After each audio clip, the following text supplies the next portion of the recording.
ഒന്ന് പോടാ.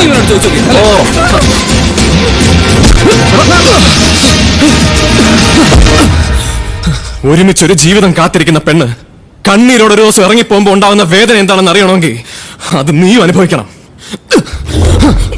8ാം വാക്കുറപ്പിച്ച് നിന്റെ പെണ്ണാണെന്ന് പറഞ്ഞ് കോളേജ് മുഴുവൻ കൊണ്ടു നടക്കുന്ന ഇവളെ നീ കല്യാണം കഴിക്കില്ല.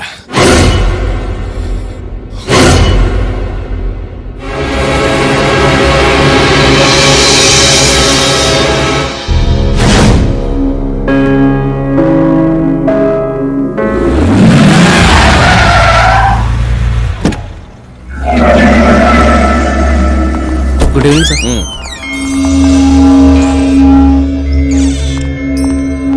എടാ, തിരിച്ചു തല്ലാൻ ആംബിയർ ഇല്ലാത്തവൻ തല്ലാൻ പോകരുത്. ചെല്ല്, ഇനി അവന്റെ കാൽക്ക വീണ് സമ്മതം വാങ്ങിക്കൊണ്ട് വാ. എന്നല്ല കല്യാണം നടക്കൂ. നാണമുണ്ടോ അവന്റെ മെക്കിട്ട് കയറണേട്ടാ.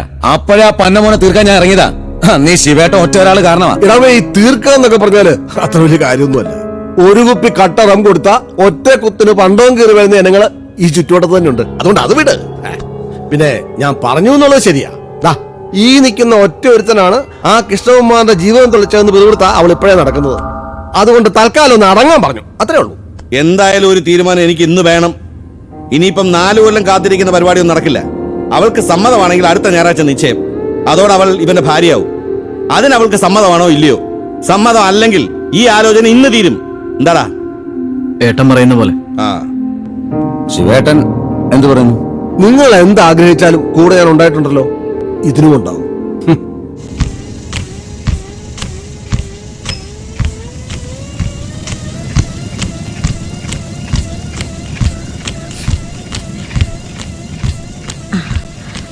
അവരിപ്പൊ നിശ്ചയം നടത്തി വെക്കാന്നല്ലേ പറഞ്ഞുള്ളൂ. അത് നടത്തിന്ന് വെച്ച് എന്താ കുഴപ്പം?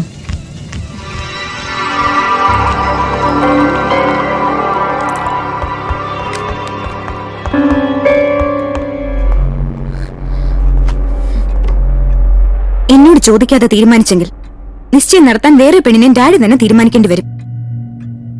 ഡാഡി മമ്മിയും കൂടെ ഒരാളെ ചൂണ്ടിക്കാണിച്ചപ്പോ കെട്ടാന്ന് വാക്ക് പറഞ്ഞെന്നുള്ള സത്യം. പക്ഷെ എനിക്ക് വേണ്ടി കണ്ടുപിടിച്ചത് ഒരു 3rd റേറ്റ് ക്രിമിനലിനാണെന്ന് ഞാൻ അറിഞ്ഞില്ലായിരുന്നു. അഞ്ജു, നീ പോ. Mummy please. ഒരുത്തന്റെ ഭാര്യയെ ജീവിക്കാൻ തോന്നണമെങ്കിൽ അവനെ ഇഷ്ടപ്പെടാൻ എന്തെങ്കിലും നല്ല ഗുണം ഉണ്ടാവണം. സുധിക്ക് എന്ത് ഗുണമുള്ളത്? എത്ര പെണ്ണുങ്ങൾ അവൻ കാരണം നശിച്ചിട്ടുണ്ടെന്ന് അറിയോ? ഒരു തെറ്റും ചെയ്യാത്ത ആ കൃഷ്ണകുമാറിന്റെ ജീവിതം നശിപ്പിച്ചത് അവൻ ഒറ്റ ആളാ. അതുപോലെ എന്തൊക്കെ ചെയ്തു കൂട്ടിയിട്ടുണ്ടാവും. പറഞ്ഞ വാക്ക് മാറ്റി പറയാൻ ഡാഡിക്ക് ബുദ്ധിമുട്ടുണ്ടാവും, എനിക്കില്ല.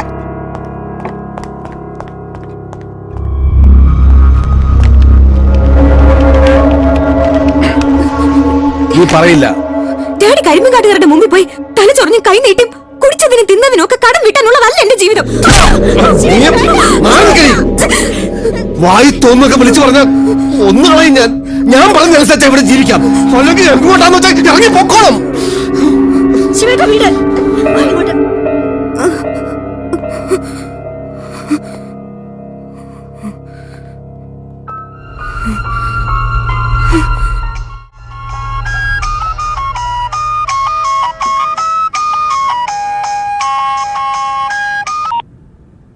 ഹലോ, മംഗലാപുരത്ത് എന്റെ ഫ്രണ്ടുണ്ട് ഹേമ. +2 വരെ ബോർഡിങ്ങിൽ ഞങ്ങൾ ഒരുമിച്ചാ പഠിച്ചത്. ഞാൻ അവളുടെ അടുത്തേക്ക് പോവാ. പോകുന്നതിന് മുമ്പ് തന്നെ ഒന്ന് കാണണമെന്ന് തോന്നി. ആദ്യം ക്ലാസ് മുറിയിൽ കണ്ട തന്റെ മുഖം എനിക്കിപ്പോഴും ഓർമ്മയുണ്ട്. അവിടുന്ന് അങ്ങോട്ട് സംഭവിച്ചതിനെല്ലാം അറിഞ്ഞോ അറിയാതെയോ കാരണക്കാരി ഞാനാണല്ലോ.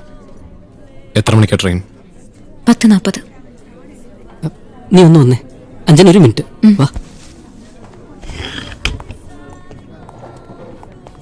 അതെ, അന്തസ്സായിട്ട് നല്ല ഒന്നാന്തര കുടുംബത്തിൽ ജീവിച്ചു വന്ന പെണ്ണാവള്. അവളിന്ന് വീട് വിട്ട് പോരാൻ കാരണക്കാരൻ നീ ഒറ്റയാളാ. എടാ, ആർക്കും ആരോടും പ്രതികാരം ചെയ്യാം, വെല്ലുവിളിക്കാം, ജയിക്കാം. പക്ഷെ അത് മറ്റുള്ളവരുടെ ജീവിതം കൊണ്ടാവരുത്. നിനക്ക് സുധിയോട് ജയിക്കാൻ നീ അഞ്ജനയുടെ ജീവിതം കൊണ്ടാ വെല്ലുവിളിച്ചത് അല്ലേ? അല്ല, നിനക്ക് പറയാവോ? എടാ, 4 കൊല്ലം കഴിഞ്ഞ് നടക്കുകയോ നടക്കാതിരിക്കുകയോ ചെയ്യാവുന്ന ഒരു കല്യാണമാണ് അടുത്ത ഞായറാഴ്ച നിശ്ചയം നടത്തണമെന്ന രീതിയിൽ എത്തിച്ചത്. അതിന്റെ പേരിൽ അവളിപ്പോ വീട്ടിൽ നിന്ന് ഇറങ്ങേണ്ടി വന്നത്. അതുകൊണ്ട് അവളുടെ വണ്ടിയുടെ സമയം ചോദിച്ച് കയറ്റി വിടുന്നതിന് മുമ്പ് നീ എന്താന്ന് വെച്ചാൽ ആലോചിക്കുക, തീരുമാനിക്കുക.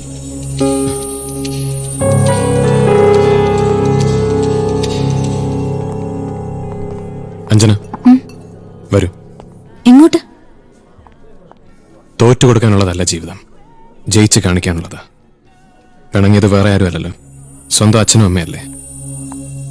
2 ദിവസം കഴിയുമ്പോൾ അവർ തന്നെ അഞ്ജനെ തേടി വരും. അപ്പൊ താനിവിടെ ഉണ്ടാവണം. വർക്കിച്ച ആ. ബൈക്ക് ഞാനൊന്ന് എടുക്കുക. ആ. വാ.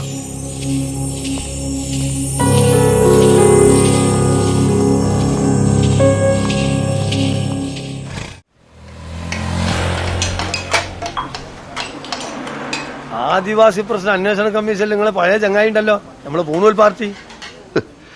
അസ്മികയ്ക്ക് അറിയാത്ത കാര്യങ്ങളില്ലല്ലോ. നമ്മള് തൊഴിൽ അങ്ങനത്തെ ആയി പോയില്ല മാഷെ. അതെ, ബൈക്ക് വിറ്റാ പിന്നെ കാറാ വാങ്ങണ്ടേ, പറഞ്ഞു കൊടുക്കേ, നിങ്ങൾ പോരേറ്റാ. സിഗരറ്റ് ഉണ്ടോടാ? ഓ,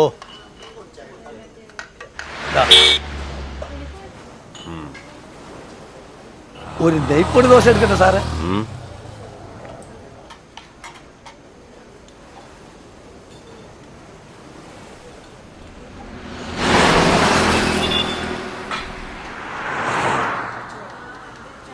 മൂപ്പരിപ്പോ സസ്പെൻഷനില്ല. നിങ്ങൾ തമ്മിൽ എന്താ പ്രശ്നം? ഇങ്ങനെ ഒരു നോട്ടം. ആ,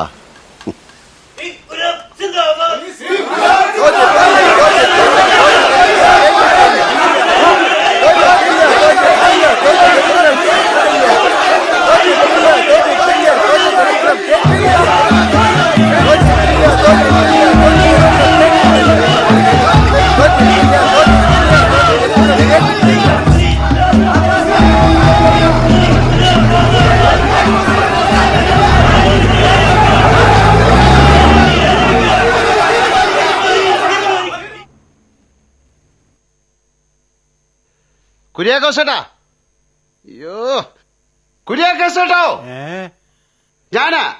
ജോസി ചായനകത്തുണ്ടോ? ആരാ? അതിന് കവറടിച്ച് കിട്ടിയില്ലല്ലോ.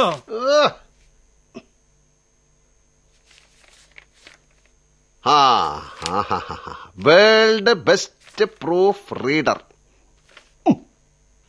മീൻ പിടിക്കാൻ കലക്കി തിരിച്ച കുളം പോലെ കലങ്ങിയിരിക്കുന്നു അവളുടെ മഴികൾ. മിഴികൾ നാക്കിയേ. ആ, വേൾഡ് ബെസ്റ്റ് തന്നെ. നീ എഴുതുന്ന നോവലിലെ അക്ഷരത്തെറ്റ് മുഴുവൻ തിരുത്തിയച്ച് വലിയോ ജോസിച്ചാൻ ഓർമ്മ നമ്മുടെ അപ്പച്ചനായിട്ട് തുടങ്ങിയ ഒരു സ്ഥാപനം അല്ലയോ എന്ന് വെച്ചാ, അല്ലെ എന്റെ നോവല് ഈ വാരികയിൽ അടിക്കാൻ തരികയിലായിരുന്നു. എന്റെ ആത്മനൊമ്പരല്ലേ കാണായിരുന്നു. എടവക പള്ളിയുടെ ലഘുലേഖ പോലെ ഇരിക്കും വാരിക, ഒരിക്കലും കേൾക്കാത്ത ശബ്ദം. ആദിവാസി പ്രശ്നത്തിന്റെ പശ്ചാത്തലത്തിൽ മന്ത്രിക്ക് കരിങ്കൊടി കാണിക്കാനെത്തിയ പ്രതിപക്ഷ പാർട്ടി പ്രവർത്തകർക്ക് നേരെ പോലീസ് ലാത്തി വീശുകയായിരുന്നു. തുടർന്ന് അക്രമാസക്തരായ പ്രകടനക്കാരെ പിരിച്ചുവിടാൻ പോലീസ് കണ്ണീർ വാതകം പ്രയോഗിച്ചു.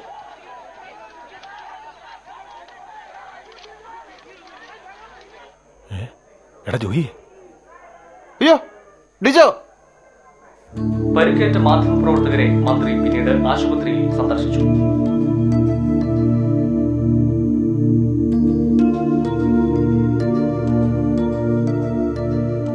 എന്നാ ഒന്ന് പോയി നോക്കാം, ഇല്ലടാ? ഈ അമ്മച്ചിയോട് എന്നാ പറയുന്ന?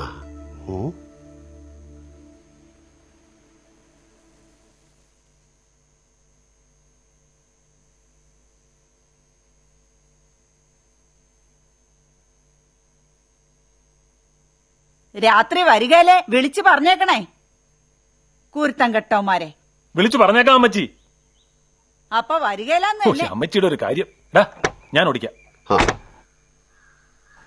ചേട്ടത്തി, കോട്ടയത്ത് ഹെഡ് ഓഫീസിൽ പോവാന്നാ അമ്മച്ചിയോട് പറഞ്ഞേക്കുന്ന. കോട്ടയത്ത് അങ്ങനെ ഒരു ഹെഡ് ഓഫീസ് തന്നെ ഉണ്ടോന്നാ ഇപ്പൊ എന്റെ സംശയം. അല്ല, അമ്മച്ചി ഇപ്പൊ അറിഞ്ഞാലും പണ്ടത്തെ ദേഷ്യമൊന്നും അമ്മച്ചിക്ക് ഇപ്പൊ അവനോടില്ല. വർഷങ്ങൾ ഒത്തിരി ആയില്ലയോ? ഒരു വഴിക്ക് ഇറങ്ങുമ്പോ ചൂരം കൊണ്ട് ചാടാടിക്കുന്ന.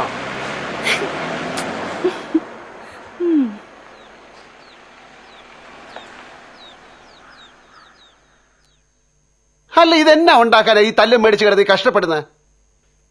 റബ്ബറിന്റെ ഒട്ടുപാല് വിറ്റാ കിട്ടത്തില്ലേ ആ കാശ്? അത് അമ്മച്ചി മേടിക്കാറില്ല. അതങ്ങ് തന്നേക്കാം.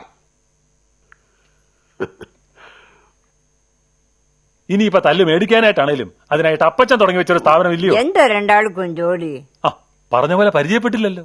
ഞാൻ രാജിവെച്ച സർക്കിളാ, പോലീസിലെ സർക്കിൾ ഇൻസ്പെക്ടർ. നമ്മുടെ തോട്ടത്തിലെ പഴയ പണിക്കാരൻ കുമാരേട്ടന്റെ മോനില്ലേ പ്രകാശൻ, അപ്പച്ചനാ അവനെ സ്കൂളിൽ വിട്ട് പഠിപ്പിച്ചേ. ജോസിച്ചായൻ തൊപ്പിയും വെച്ചോണ്ട് അങ്ങോട്ട് ചെല്ലുമ്പം അവനെ അവിടെ മേലുദ്യോഗസ്ഥൻ. റിസർവേഷന്റെ ദൂഷ്യം. ഇവനെയൊക്കെ സല്യൂട്ട് അടിച്ചേച്ച് കിട്ടുന്ന കാശ് നമുക്ക് എന്നാത്തിനാ? ചേട്ടത്തി പറ. നമ്മുടെ കാര്യം എങ്ങനെയാ? ഡൗട്ട് ചോദിക്കാനും പാടില്ലേ? ഞാൻ പിന്നെ സാഹിത്യകാരനുമാണല്ലോ. എന്നാ നിങ്ങളെല്ലാരും വീട്ടിലോട്ട് വയ്ക്കോ, ഇവിടെ രാത്രി ഞാൻ നിന്നോളാം. എല്ലാരും കൂടെ ഉറക്കൊളയ്ക്കാനും മാത്രമൊന്നുമില്ലല്ലോ. ഇവിടെ ഞങ്ങൾ രണ്ടാളും അടുത്ത് തന്നെ ഉണ്ടാവും.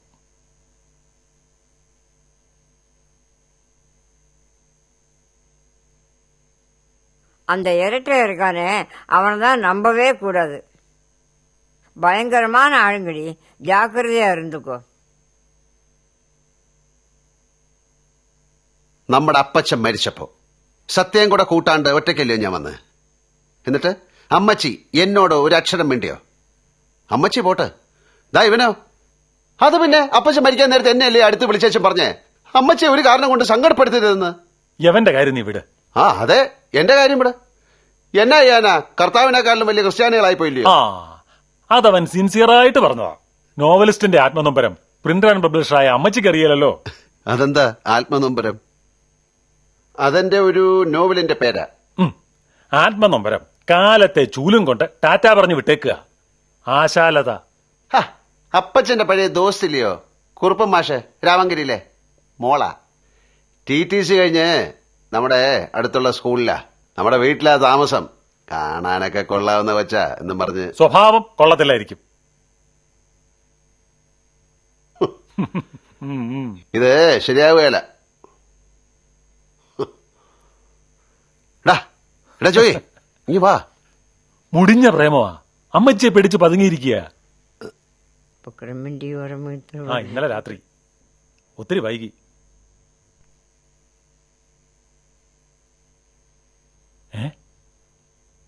ആ എന്നിട്ട് അമ്മച്ചി എന്നാ പറഞ്ഞു? ഡാ നമ്മൾ ഇങ്ങോട്ടാ പോകുന്ന അമ്മച്ചി അറിഞ്ഞെന്ന്. കുര്യാക്കോസേട്ടൻ ഞാൻ പറഞ്ഞില്ലേ, ചെവി കേൾക്കല്ലെന്ന് ചുമ്മാ നടിപ്പാ. ആ എന്നാ ഇനിയിപ്പോ 2 ദിവസം ഇവരുടെ കൂടെ നിന്നേച്ചൊക്കെ വരാം ഇല്ലയോടാ? ആശുപത്രിയിൽ നിന്ന് പോന്നല്ലേ ഉള്ളൂ, ഞങ്ങളൊന്ന് കൂടിയില്ലടി.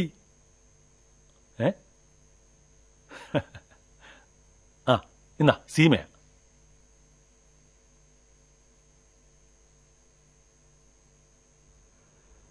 ഹലോ ചേട്ടതി,